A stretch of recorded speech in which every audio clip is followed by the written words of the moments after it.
എല്ലാവർക്കും വിനീത നമസ്കാരം. ശ്രീമദ് ഭാഗവതം ദശമസ്കന്ധം അധ്യായം 17 ശ്ലോകം 22, 23, 24, 25 4 ശ്ലോകങ്ങൾ ഇന്ന് നമുക്ക് നോക്കാം. ഈ 4 ശ്ലോകങ്ങളോട് കൂടിയിട്ട് 17ാമത്തെ അധ്യായം ഇവിടെ സമാപിക്കുകയാണ്. എല്ലാവരും അന്ന് രാത്രി കാളിന്ദിയുടെ തീരത്ത് തന്നെ, യമുനയുടെ തീരത്ത് കിടന്നുറങ്ങുകയാണ് ചെയ്യുന്നത്. അവർക്ക് എല്ലാവരും വിശപ്പും ആ ഉത്കണ്ഠയും സങ്കടവും എല്ലാം കൂടിയിട്ട് അങ്ങോട്ട് ക്ഷീണിച്ച് അവശരായി. പിന്നെ അവർക്ക് അവിടേക്ക് പോവാൻ തോന്നിയില്ല, വൃന്ദാവനത്തിലേക്ക്. അപ്പൊ അതുകൊണ്ട് അവര് അവിടെ തന്നെ അങ്ങോട്ട് കിടന്നു. എന്താണ് പറയണത്, എല്ലാവരും കൂടി. അപ്പോഴാണ് ഒരു ഭയങ്കരമായിട്ടുള്ള കാട്ടുതീയ് അവരുടെ അടുത്തേക്ക് വരുന്നു. ഭഗവാൻ അവരെ രക്ഷിക്കുന്നു. ഓം നമോ ഭഗവതേ വാസുദേവായ. ഓം നമോ ഭഗവതേ വാസുദേവായ. കൃഷ്ണായ വാസുദേവായ ഹരേ പരമാത്മനെ പ്രണതക്ലേശനാശായ ഗോവിന്ദായ നമോ നമഃ. കോമളം കുജയൻ വേണും ശ്യാമളോയം കുമാരക വേദവേദ്യം പരം ബ്രഹ്മ ഭാസതാം പുരതോ മമ.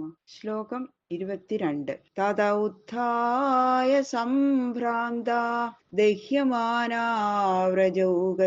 കൃഷ്ണം യയുസ്തേ ശരണം മായാമനുജം ഈശ്വരം. കാട്ടുതീന്റെ ചൂട് സഹിക്കാൻ വയ്യാണ്ട് അങ്ങോട്ട് ദഹിച്ചു തുടങ്ങി. അവരറിയണില്ല, ഉറക്കത്തിലല്ലേ എല്ലാവരും. അപ്പൊ അങ്ങനെ ഒരു ചൂട് ഇങ്ങനെ തൊട്ടുണ്ട്. അവർക്ക് അങ്ങോട്ട് മേല് പൊള്ളിയപ്പോ എല്ലാവരും പരിഭ്രമിച്ചങ്ങോട്ട് എണീറ്റു. ദിക്കേത് ദേശേത് എന്നുള്ള വിചാരമൊന്നും അവർക്ക് ഇല്ലാണ്ട് ചെയ്യുന്നു. ഈ ആപത്തിൽ നിന്ന് ഞങ്ങളെ രക്ഷിക്കാൻ മായ കൊണ്ട് മനുഷ്യനായിരിക്കുന്നുവെങ്കിലും സർവശക്തനായ ശ്രീകൃഷ്ണനെ തന്നെ അവര് ശരണം പ്രാപിച്ചു. അവരിതൊക്കെ കണ്ടതല്ലേ, കാളിന്തി നദിയിൽ ഭഗവാൻ വന്നത് അത്ഭുതപാലനായിട്ട്. അപ്പൊ അവർക്ക് മനസ്സിലായി ഇതെല്ലാം ഭഗവാൻ ഇതെന്ന് എല്ലാം രക്ഷിക്കാൻ, ഈ ശ്രീകൃഷ്ണന് ഞങ്ങളുടെ കണ്ണന് ഞങ്ങളെ രക്ഷിക്കാൻ സാധിക്കും എന്ന് വിചാരിച്ചിട്ട് അവരിതാ ഭഗവാനെ തന്നെ അഭയം പ്രാപിക്കണു. കൃഷ്ണ കൃഷ്ണ മഹാഭാഗ ഹേ രാമ അമിത വിക്രമ ഏഷ ഘോരതമോ വന്ഹി താവകാൻ ഗ്രസതേ ഹിന. ഹേ കൃഷ്ണ, ഹേ കൃഷ്ണ കൃഷ്ണ, ഹേ പരാക്രമശാലിയായ രാമ, ഭക്തന്മാർക്ക് ഭാഗ്യം നൽകുന്ന സദാനന്ദ രൂപ, ഈ ഭയങ്കരനായ അഗ്നി അങ്ങയുടെ ബന്ധുക്കളായ ഞങ്ങളെ ഇതാ വിഴുങ്ങണു. ഭഗവാനെ, അവിടുത്തെ മുമ്പാകെ ഞങ്ങളെ ഇങ്ങനെ കഷ്ടം അനുഭവിക്കണത് അങ്ങേക്ക് സഹിക്കാൻ സാധിക്കില്ലല്ലോ. ഞങ്ങളെ വേഗം രക്ഷിക്കണേ, അതാ പറയണത്. അങ്ങനെ അവര് രാമകൃഷ്ണ എന്ന് വിളിച്ച് ഉറക്കെ കരഞ്ഞു.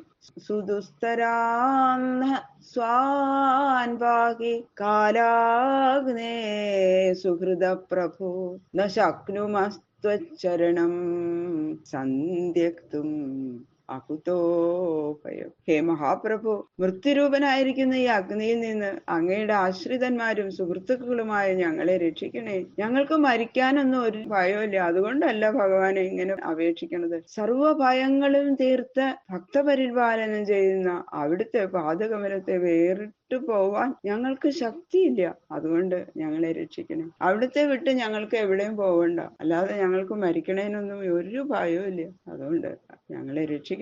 അവിടുത്തെ വിരഹം ഞങ്ങൾക്ക് സഹിക്കാൻ സാധിക്കില്ല എന്നാണ് അവര് പറയണത്.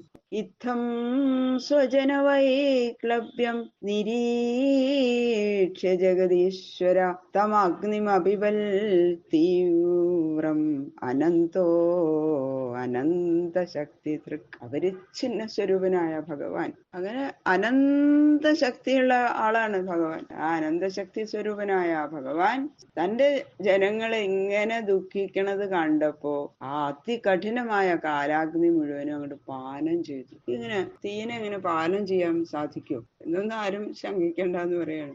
എല്ലാ ഭൂതങ്ങൾക്കും അവരവരുടെ ശക്തി നൽകിയത് തന്നെ ആരാ? ഭഗവാനല്ലേ. അപ്പൊ അഗ്നിയാദി ഭൂതങ്ങളിൽ ഇരിക്കുന്ന അത് ദഹിപ്പിക്കാനുള്ള സാമർഥ്യം ഭഗവാനും അതല്ലേ. അഗ്നിയിലിരിക്കുന്ന ഭഗവാന് അഗ്നിയെ ദഹിപ്പിക്കാനും ഭഗവാനും സാധിക്കില്ലേ? തന്റെ ശക്തി ശക്തനെ അനുകൂലിക്കുന്നതല്ലാതെ ഒരിക്കലും ഉപദ്രവിക്കില്ല, അത് സർവ്വസാധാരണമാണ്.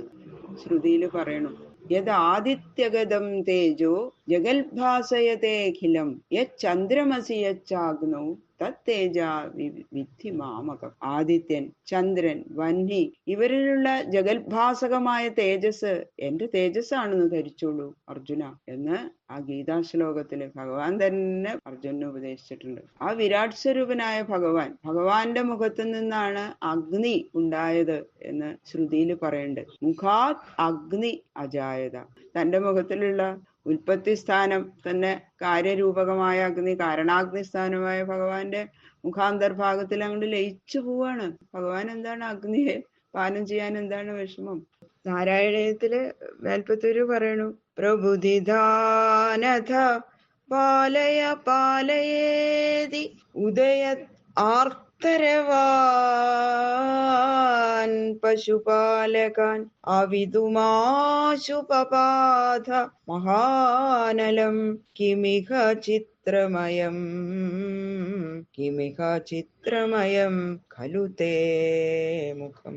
പെട്ടെന്ന് അങ്ങോട്ട് ഉണർന്നിട്ട് രക്ഷിക്കണേ രക്ഷിക്കണേ എന്ന് ഉറക്ക നിലവിളിക്കുന്ന ഗോപന്മാരെ രക്ഷിക്കാൻ വേണ്ടിയിട്ട് ഭയങ്കരമായ കാട്ടുതീയ് കുടിച്ചു ഭഗവാൻ.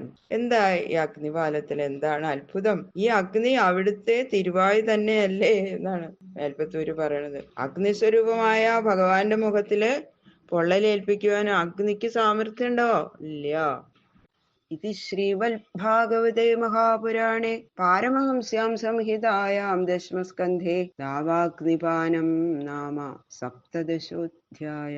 സർവത്ര ഗോവിന്ദനാമ സങ്കീർത്തനം. ഗോവിന്ദ ഗോവിന്ദ ഗോവിന്ദ. ഈ 17ാമത്തെ അധ്യായം ആ അത്ഭുതരൂപനായ ശ്രീ ഗുരുവായൂരപ്പന്റെ ശ്രീപാദങ്ങളില് സമർപ്പിക്കണം. കായേന വാച മനസേന്ദ്രിയേർവാ ബുദ്ധ്യാത്മനാ വാ പ്രകൃതേ സ്വഭാവാൻ കരോമി യത് സകലം പരസ്മൈ നാരായണായേതി സമർപ്പയാമി. സർവം ശ്രീകൃഷ്ണാർപ്പണമസ്തു.